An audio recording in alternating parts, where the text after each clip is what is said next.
RTI2 Amont, la deuxième chaîne de télévision du groupe RTI, couvre désormais la région du Tonkoui. L'événement est salué par les populations.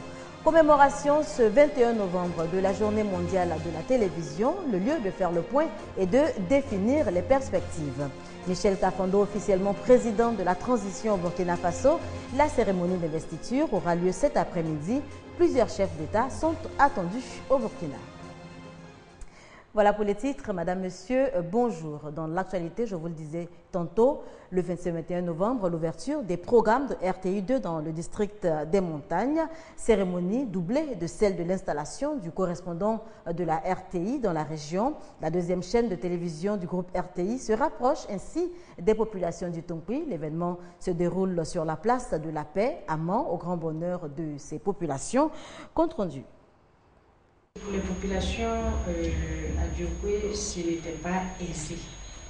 Passer par Canal Sat pour avoir nos propres chaînes, c'était vraiment quand même quelque chose. Dieu merci, vous avez pensé à nous offrir cette chaîne gratuitement. Nous sommes très enchantés. La population est très enchantée, surtout la population du Guémon. On attend que la télévision, la deuxième chaîne en tout cas, puisse permettre de faire la promotion des potentialités de notre région. Potentialité économique bien sûr, potentialité touristique, mais aussi et surtout potentialité culturelle. Notre région, cette vaste région a des potentialités. Il faut qu'elle contribue à l'affirmation de l'identité culturelle de notre pays. Voilà quelques réactions recueillies pour vous par nos reporters et on reste à Mans, la capitale du district des Montagnes, pour une petite incursion dans l'univers des brouettiers. C'est tout petit, investi dans le métier de pousse-pousse pour gagner donc leur pain quotidien. L'activité, bien que rentable, n'est pas sans risque, nous dit Franck Quadio. Des sacs de jute ou en plastique chargés en quantité sur une brouette et souvent des scènes burlesques, mais très vite, chargeurs et clientes finissent par s'entendre. Une scène quotidienne colorant le décor dans la ville de Mans. La particularité de ces brouettiers, des enfants et même de très jeunes, qui trouvent dans cette activité un exutoire ou une source de revenus. Bon, je gagne un peu d'argent pour donner à mon papa pour qu'il n'a qu'à garder pour payer mes études avec ça. Si qui t'a bien pour venir à moi ici, il était venu fréquenter mais il n'a pas eu place. Donc c'est cela qu'il me débrouille à brouette quoi. Parmi les brouettiers, des élèves en vacances. Je fais ce travail-là parce que actuellement moi je suis un élève et que les vacances, il n'y a rien à faire donc pour aider un peu mon papa à un peu la scolarité. Ici, la brouette se loue 200 francs CFA la journée. Et lui, la brouette à 7 et puis à 18 en vrai. Il gagne, il y a des fois il gagne 2000, il y a des fois il gagne 2500. Mais la situation n'est pas toujours idyllique. Les gamins sont souvent exposés aux accidents de la circulation. Il y a eu des moments où il y a un test mec il y a une moto qui a cogné un de mes amis avec la brouette. Donc c'est dangereux. Plein d'enfants parmi eux. Et ces enfants-là, leur place à l'école, ce n'est pas ici 1% des brouettes. Des usagers qui déplorent, mais qui reconnaissent tout de même l'utilité de cette activité. Reste à mieux l'organiser. Une chose que tentent de faire les concernés. On a un groupe même, on a élu un président.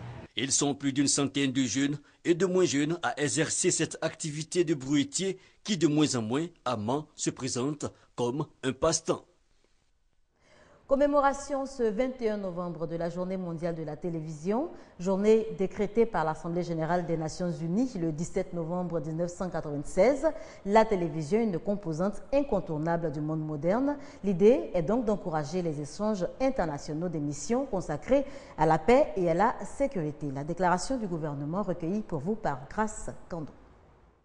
À travers cette Journée mondiale de la télévision, l'Assemblée générale des Nations unies veut encourager des échanges internationaux, des missions consacrées notamment à la paix, la sécurité et le renforcement des échanges culturels. La Côte d'Ivoire a signé des accords bilatéraux d'échange de programmes, d'expériences et de stages d'immersion avec des pays frères de la sous-région ouest africaine, notamment le Bénin, le Burkina Faso et très prochainement le Cameroun. Par ailleurs, la célébration de cette journée nous donne l'occasion de marquer une pause pour évaluer notre chaîne de télévision et le cas échéant, ajuster son contenu et sa capacité technique afin qu'elle réponde aux attentes de nos populations de plus en plus exigeantes. La télévision est l'objet de toutes les convoitises, car elle contribue, entre autres, à façonner et à orienter les opinions publiques. Depuis son avènement à la magistrature suprême en 2011, le président de la République, son Excellence, M. Alassane Ouattara, a inscrit la communication au cœur de sa gouvernance et a instruit le gouvernement d'engager un processus de mutation profonde de la radio-télévision ivoirienne, dans la perspective de la hisser au rang des chaînes de renom en Afrique et dans le reste du monde.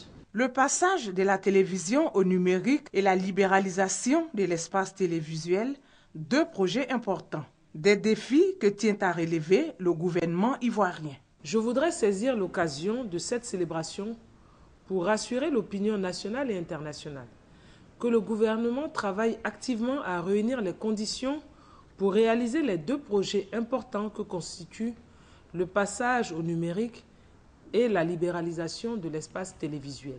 Aussi, faut-il le rappeler, animé par la volonté de respecter le droit à l'information pour tous, le gouvernement a réhabilité tous les émetteurs de la RTI à hauteur de 3 811 113 183 francs CFA, permettant ainsi à celle-ci d'atteindre un taux de couverture de 96% du territoire national. La ministre de la Communication, Afoussiata Bamba Lamine, encourage les acteurs de la RTI à poursuivre leurs efforts pour satisfaire la population. Parlons nutrition à présent. Bien se nourrir est gage d'une bonne santé, vous le savez certainement. Mais comment y arriver? Élément de réponse dans ce reportage de Konaté Moussa et Franck Kouadio. C'était à l'occasion de la première journée ivoirienne de nutrition. Se nourrir, c'est apporter à l'organisme ce dont il a besoin pour son bon fonctionnement. Mais bien souvent, l'on mange pour satisfaire sa faim, sans tenir compte des besoins réels du corps. Il y a d'autres, un truc à manger, les gars, beaucoup de poissons, beaucoup d'oignons, mais café noir, fumer cigarette dessus, c'est bien se nourrir, non? Bien se nourrir, c'est de manger bon truc et puis mieux digérer. Voilà, il y a une différence entre se nourrir et puis manger.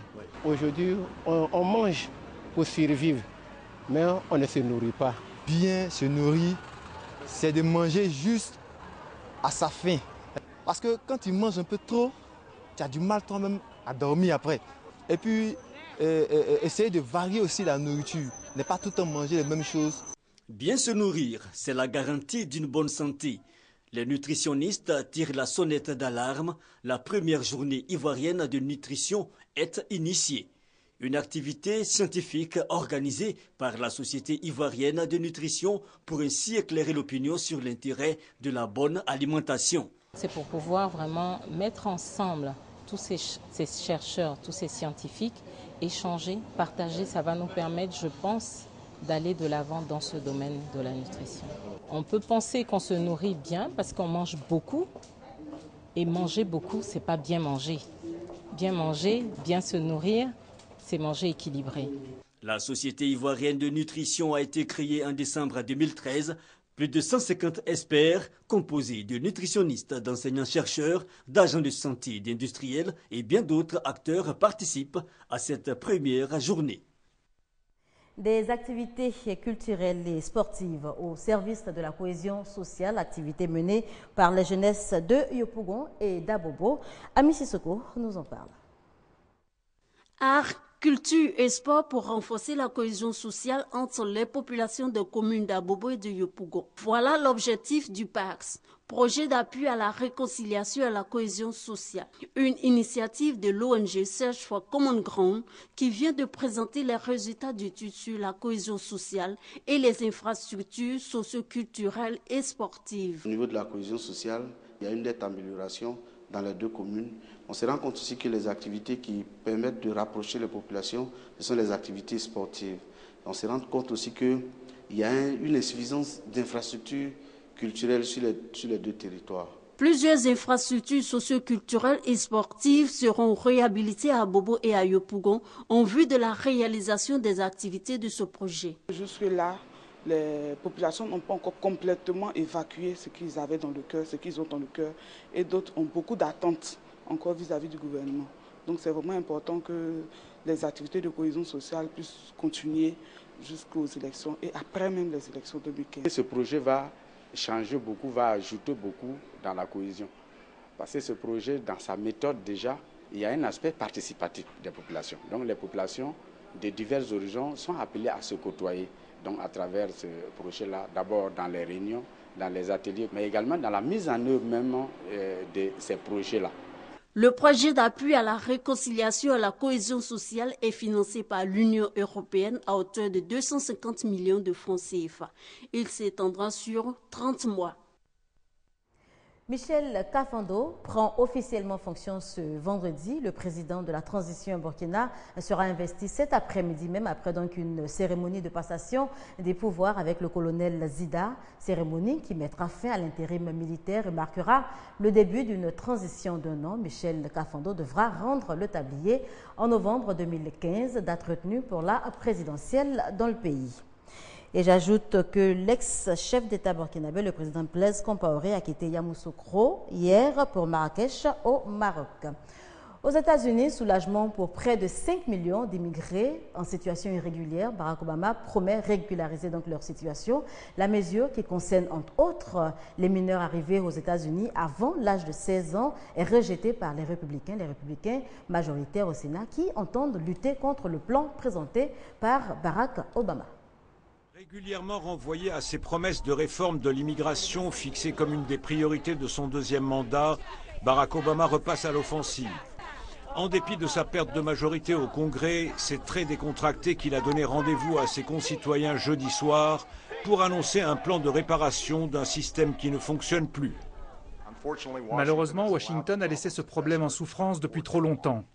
Alors, ce que je vais proposer, ce sont des choses que je peux faire avec mon autorité légale de président, pour mieux faire fonctionner le système, tout en continuant à œuvrer avec le Congrès, à l'encourager à parvenir à une loi globale bipartite pour résoudre le problème dans son ensemble. Selon les médias américains, les parents d'enfants ayant la citoyenneté américaine ou un permis de séjour permanent pourraient se voir offrir des papiers permettant de travailler légalement et d'être protégés contre une expulsion. Sur plus de 11 millions de clandestins vivant aux États-Unis, dont la moitié depuis 13 ans, 5 millions de personnes pourraient être concernées par ces décrets présidentiels. Nos réformes se situent dans le cadre légal existant et traiteront de plusieurs choses, y compris la sécurité des frontières. Le président est engagé à protéger les frontières. Le président est engagé à réduire l'immigration illégale à l'avenir. Des précisions destinées à atténuer la colère des républicains et de quelques démocrates contrariés par la décision du président de passer outre le Congrès pour mettre en œuvre son projet. Du sport pour terminer, Cannes 2015, les 16 nations qui participeront à la 30e édition sont connues avec 2 absences, le Nigeria tenant du titre et l'Égypte. On connaît désormais la liste des 16 nations qualifiées pour la prochaine Cannes 2015 qui se tiendra en début d'année en Guinée équatoriale. Outre le pays organisateur, l'Afrique du Sud, l'Algérie, le Burkina Faso, le Cameroun, le Cap-Vert, le Congo, le Gabon, le Ghana, la Guinée, le Mali, la RD Congo, le Sénégal, la Tunisie, la Zambie et la Côte d'Ivoire y participeront.